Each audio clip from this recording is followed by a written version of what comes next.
friends, Kim from Stamping Imperfection. Thank you so much for joining me. I'm playing with the Wreathed in Flowers stamp set today. This is a pretty dainty little stamp set with lots of little leafy branches and that pretty floral wreath and lots of sentiments for several different occasions. So I pulled out one of the leafy stems that I'm going to use, and I decided that I would stamp that several times along the side and along the top in my Eclipse black ink. So that's what I'm doing.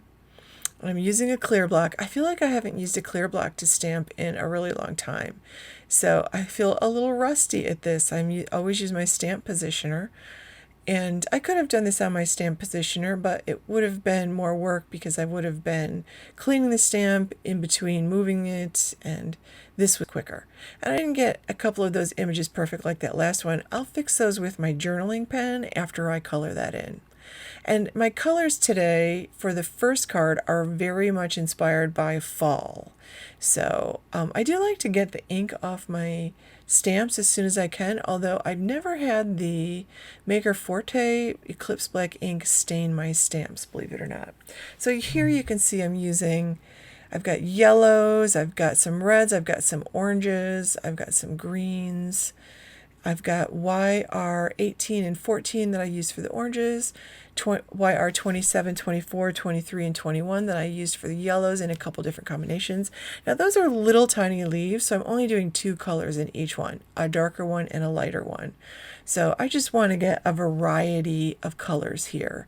So I'm just randomly doing some orange and yellow, and then I'll do a couple red ones, and I'll do some in green. I used YG 67, 63, 61, which is my favorite green combination. And when I got that all done, I created my sentiment, and I really like gold embossing powder on dark brown cardstock.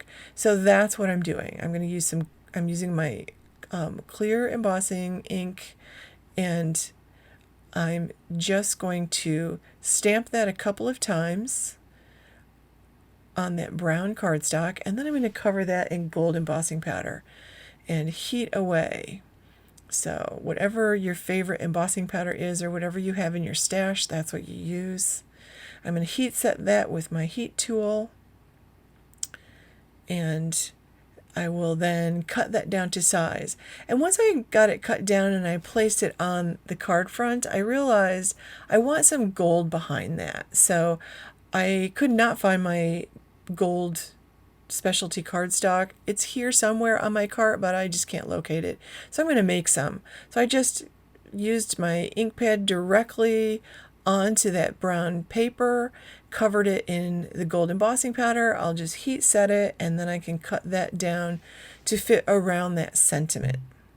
And that gives me a pretty gold. Once I got my layers together, I realized I'd like a little bit more gold. So I took a piece of white cardstock and inked up the edges all around, and I needed them to be about a half an inch wide there, just to make sure all the embossing powder went underneath. Poured my gold embossing powder on top, and I went ahead and heat set that as well.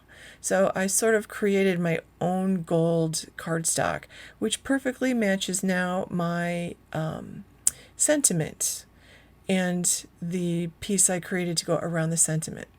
So I'm just finishing up heat setting that, and I was super messy with this gold embossing powder today. So I'm layering everything together. My top layer is 3 3/4 by 5, then the brown layer is 4 by 5 1/4, then the gold layer is 4 1/8 by 5 3/8, and then my card base is a vertical card base, so it is I want that the other way. I'm going to flip that over in just a minute. My card base is 4 1/4 by 11, and I scored and folded it at 5 1/2, and I'm just using liquid glue to put all the pieces together. And I want those branches coming down from the top, so I don't know why I find that more appealing than coming up from the bottom. We all have our personal preferences, and I just used my journaling pen to fix any of the Eclipse black that didn't quite stamp well enough with my block. So I'm going to go ahead and put my sentiment on that gold piece that I created for that, and I will trim that down. I'm going to pop that up on some foam. So I just place that down and get that all lined up. And I'll add 3 crown jewel gems to this. I decided to use the Solar Flare, which is a nice gold gem, and I added 3 of those to that to complete my card. So my second card, I decided I needed a sympathy card, so I'm using the With Sympathy, and I'm using the little floral image that has a heart with 2 florals on the side. You'll see that in just a minute. And I always know when it's time for me to get new glasses, because I pull my projects closer to me and I tend not to be in the shot as much. So it's time for new glasses. So I heat embossed that in silver on vellum. So the vellum I'm using is a heat tolerant vellum, because vellum is tricky. You need to have your heat tool nice and hot before you even bring it to the vellum. And you want to do it as quickly as possible, because that vellum will warp. It'll just curl up and warp if you're not careful. So if you can find a heat tolerant vellum, that's a good thing.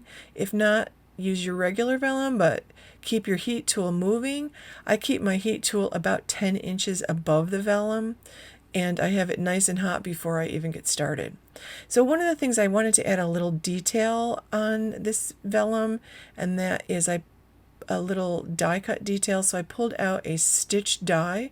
I used clear double-sided tape here to adhere this, and this is 1/4 inch, and it is just underneath where the stitching is, so you can't see it at all. This is just clear double-sided adhesive tape, and it works really well underneath that stitching, so I was surprised. It's so hard to hide the adhesive sometimes with the vellum.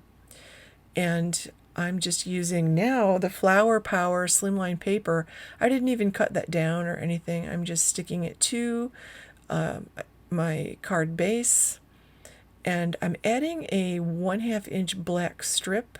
This is the Eclipse black, which is very nice. That's a very nice cardstock, that Eclipse black cardstock.